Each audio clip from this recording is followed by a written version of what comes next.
friend Barbara liked the coat and said it was very modern and nice, but now that because of John's force of personality, which he occasionally uses for evil rather than he's made Dave. It's a nice coat. All I did was question the time of year you've chosen to purchase what seems to be a heavy winter coat. 2 words: climate change. Okay, the networks are down, the equipment is ready, and we've crippled their supplies. Mrs. That was formaldehyde by editors. You're listening to XFM, and welcome to the Ellis James and John Robbins Show on Sunday morning. I am John Robbins, and to my left is Blanau Gwent's most industrious open mic act. It's Ellis James. How are you doing, Ellis? It's Blanau Gwent. Is it Blanau? Don't ever say Blanau ever again. What does Blanau mean? It doesn't mean anything. It's just, it'd be like saying, I'm trying to mispronounce in English. Sirenkester. All right. Sort of a mod's top on? You haven't seen my coat. I haven't seen your coat. No, I've Where got is a it? new one, but I showed it to producer Dave, and I think it's not too much to say that he was drooling. Did Dave, producer Dave and Ellis just talk about clothes? Collars buttoned down and the top button done up. Why are you saying that like it's a pejorative, like it's a bad thing? Well, because I'm not quite sure what it means. You're obviously part of some secret club. Yeah. Where for men who spend £100 on shirts. Yes. Whereas I am wearing a t-shirt that is 16 years old. And it is the most off-eating item of clothing I've ever seen a human wear. It's because the moths are hungry for good t-shirts. They're hungry for great post-rock bands, because it's your mogwai. It's in memory of last week's Sacred Cows, where were put in the paddock of cows, and I'm wearing the as discussed, Mogwai t-shirt, which is too offensive to read out on air, because I'm a renegade. What a maverick. Somebody's willing to wear a t-shirt with a swear word on it on radio. Robin's Gate. God. Wait till the Daily Mail gets hold of this. I joined a new boxing club this week. Well, Before, I need to just reassure this, as I'm not a hard man, I just left the training. and just to paint a picture of it, he's probably got a reach of about 6 inch, 17 inch. I've got absurdly short legs, and I've moved house, so I've got new works palace, and the trainer, our first session together, we worked on the pads in the ring, and he told me, say, 1, 2, 1, 2, double jab, and then he goes, Is there a microphone in the and he goes, and his shoelaces are untied, and I looked down at my shoes, and he slapped me in the face. And I fell for this an incredible 6-time difference, because by the third one I thought, well, you've been in the ring for about 10 minutes now, so maybe my legs actually aren't because, you know, we're moving around. And the seventh attempt, 26 shoelaces, and I didn't look down. Everyone in the gym cheered. Because it had become a thing, like, look at this guy, he's an adult, he's not thick. In the old boxing club you used to go to, didn't the guy do a similar thing where he just slaps you around the face? Yeah, like, I might giggle. I'm worried that that's not a sort of a regular boxing trick. I think it's just, look at this guy. Yeah. Jesus, wet, right, let's have a bit of fun now. I can't believe he's 4-3. It's unbelievable. You know, money is changing hands in the dressing room. Yeah, I think that's... How many times have we able to match that whip in the face? I was, that first one I went to, because I was very unfit, I was sick after the training. Like, Messi? Yeah, and I was being sick, and he stood over me and went, you remind me of the young cold hockey. You know, you'd be better off getting a job in an abattoir in Merfington. Thank you. So yeah, I'm inspired by the greats. I've seen Reggie bowl over twice. And I think it's XFM's because I think the square canvas, I can hear its call. Ellis James and John Robbins podcast. That was supervised by Jake You're listening to XFM with Ellis and John. We've got our regular features coming up for you. Text you if you do you have a problem with technology. If so, tweet us at XFM or text us at 83936. And also, we're after your gig souvenirs, things you picked up at gigs you've been to, there's the usual stuff, obviously plectrums and drumsticks, but if there's anything more interesting, let us know, John. Have you ever picked up anything interesting that's a gig?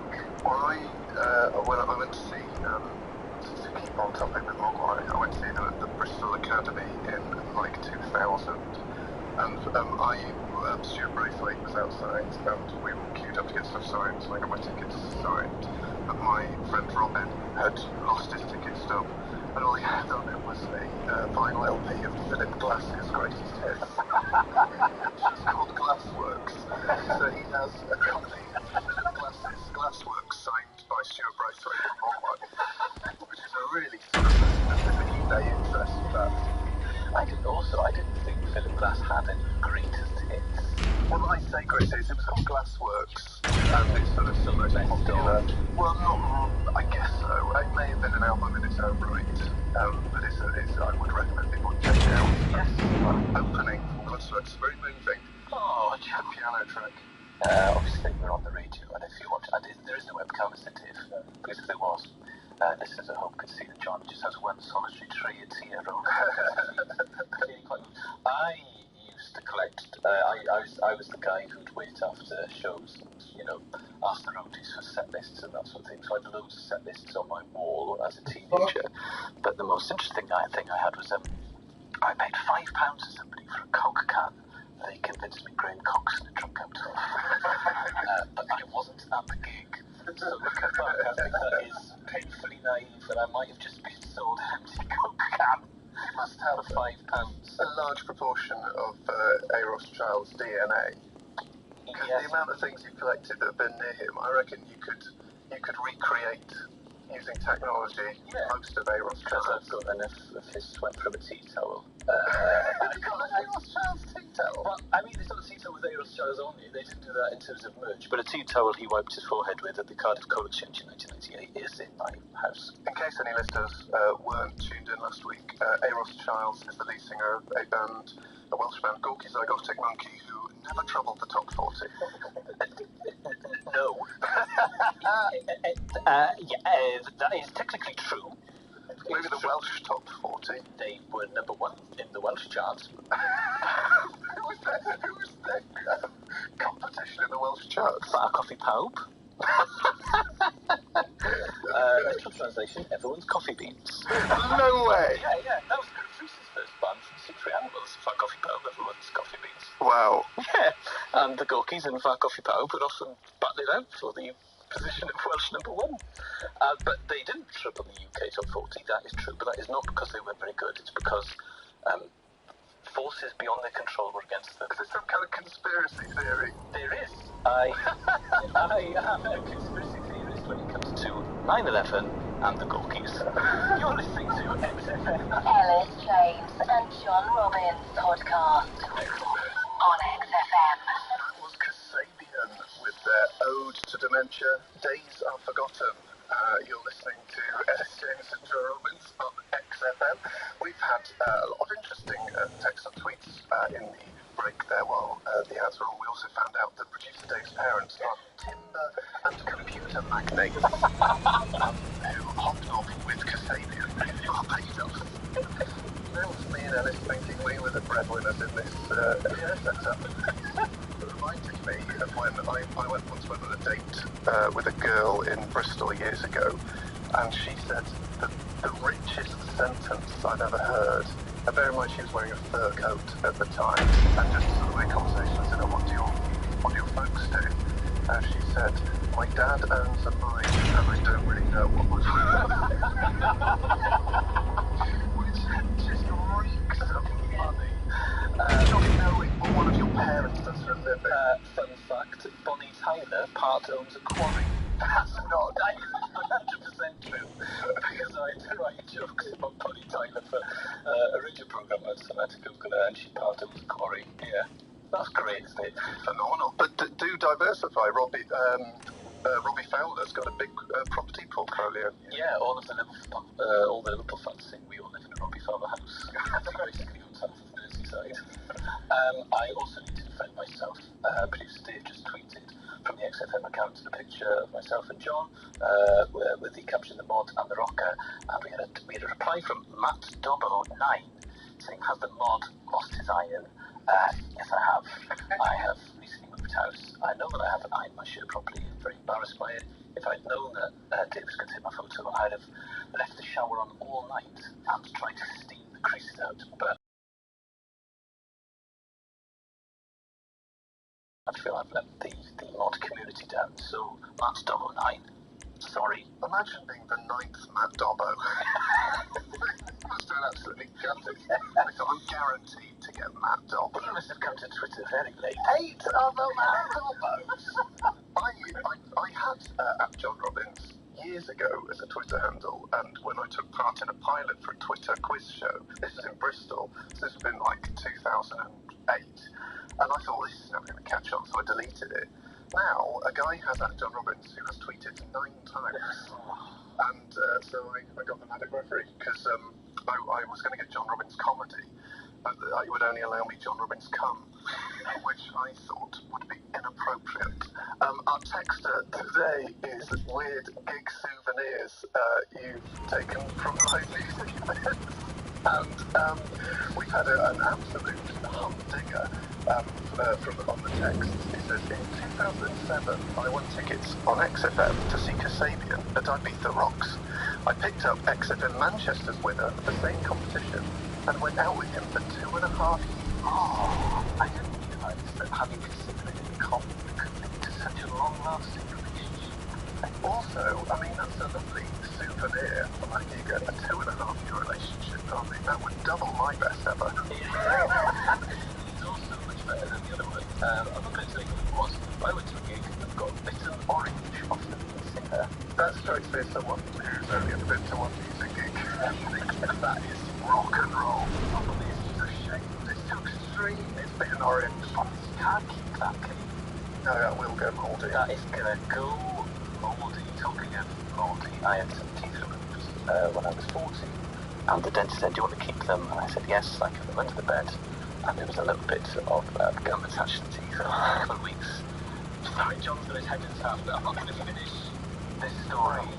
You're listening to XFM. Oh, crikey. What did your mum think? My mum didn't know, but she's listening, so I'm about to find out what she thought, because she's no doubt going to text me. We always get our first text of the day, our first tweet of the day is always from Alice's mum, because she's absolutely lovely. And she said, I'm in and listening to John Robbins' Alice James on XFM. That's what she said. Hashtag multitasking. Lovely stuff. So do text in or tweet your gig souvenirs. Text is 83936. Tweet at XFM. And we'll be back after these smashing tracks. First up, Star by Smash Mouth. Hey there, Alice James and John Robbins on XFM podcast. Such a pleasure to practice with. I will never tire of hearing your bumps. Of that double play, I would say one of the songs represents an Imperial song by one of the most influential, important bands of the last 30 years. The other one sounded like Hanson, and you can make up your own mind. I'm not slagging anyone off, I'm just saying one of those songs was really great. One of them sounded like absolute hooey. So, there you go. Hooey. I am editing myself. I've already made one slip today.